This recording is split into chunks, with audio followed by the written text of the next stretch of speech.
Welcome back to my channel, DebtFree CF. Today I'm going to review my April budget, mostly going over my expenses and how I did in terms of sticking to my budget, and then a little bit with the right-hand side, kind of the overview of where I am with all of my funds. So to get started, some of you might have seen that I'm changing jobs. So I worked the entire month of March at the new job, but my paychecks were a little bit delayed and inconsistent because of the fact that they were still setting up the accounts, getting direct deposit completed and all that. So April was actually the first full month where I had all of my paychecks on time, but I did also have like a little bit from March that should have been paid in March that was paid in April.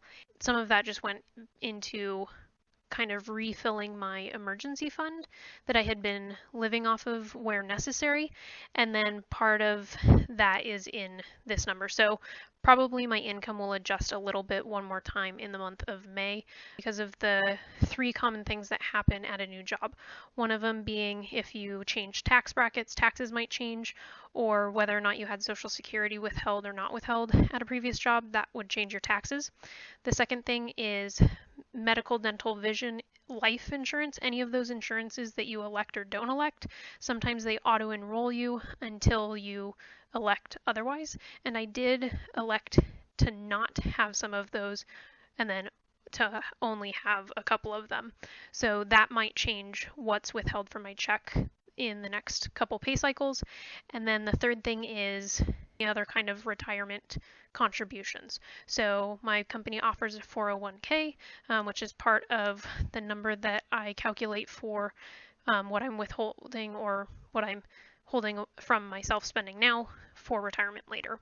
And the goal is to have that around 15 to 20% of your take-home pay so that, you know, with compound interest years later when you're done working, you have a similar income in retirement.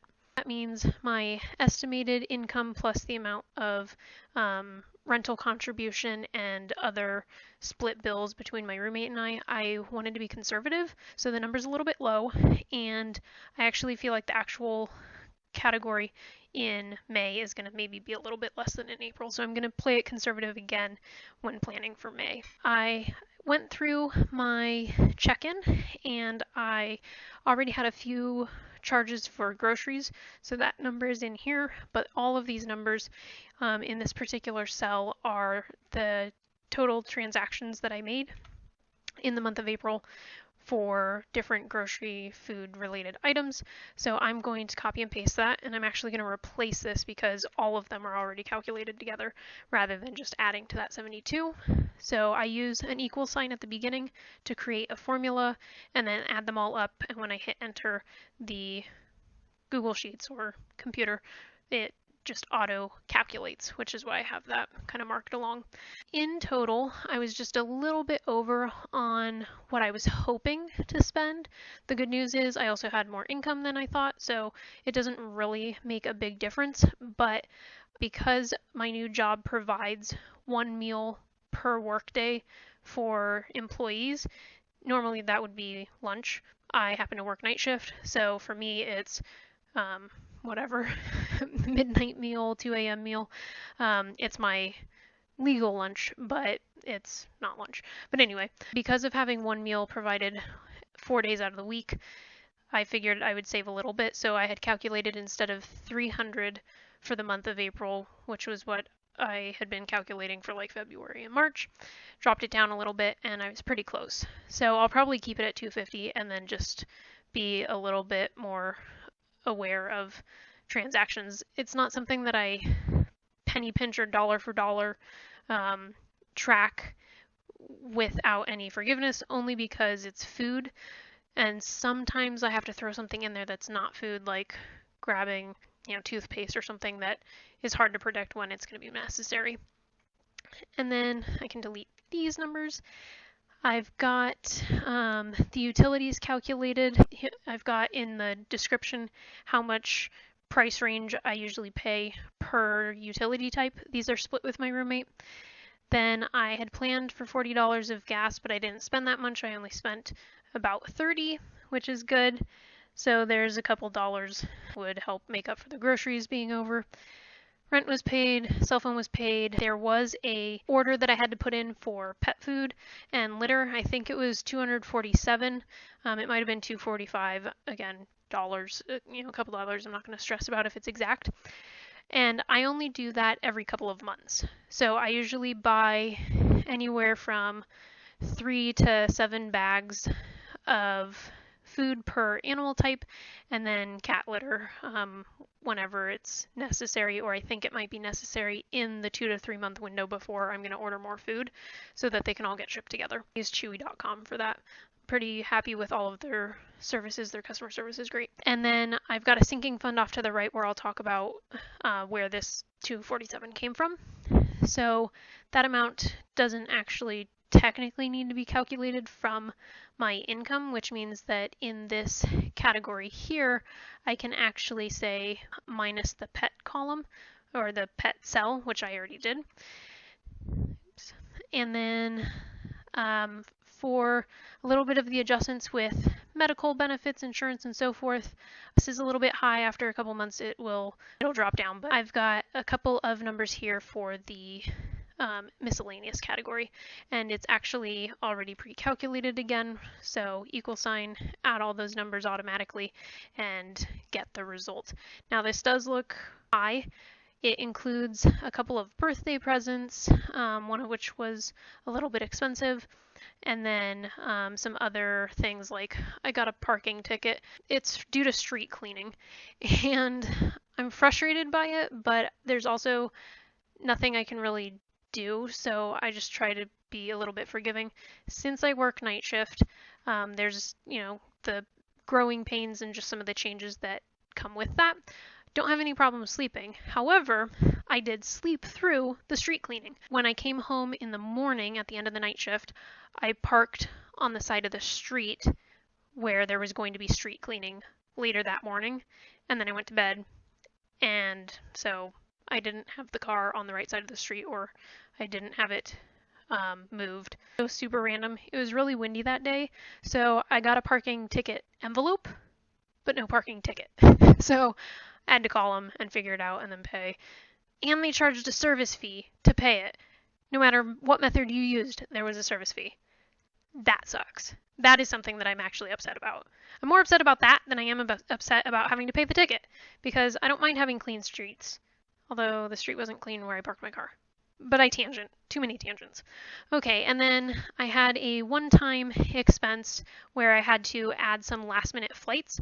Originally, my plan had been I was going to be traveling to that same general area within like 30 to 50 miles 2 weekends in a row. And so I was going to work remote. I was going to fly there, do some things on that weekend, work remote for the week in between, and then do the other things the next weekend and then fly home. So I only had 2 flights, but with the job change, I can't work remote. So I had to schedule some last minute flights, but they were still really good deals, like 2 flights under $100 each.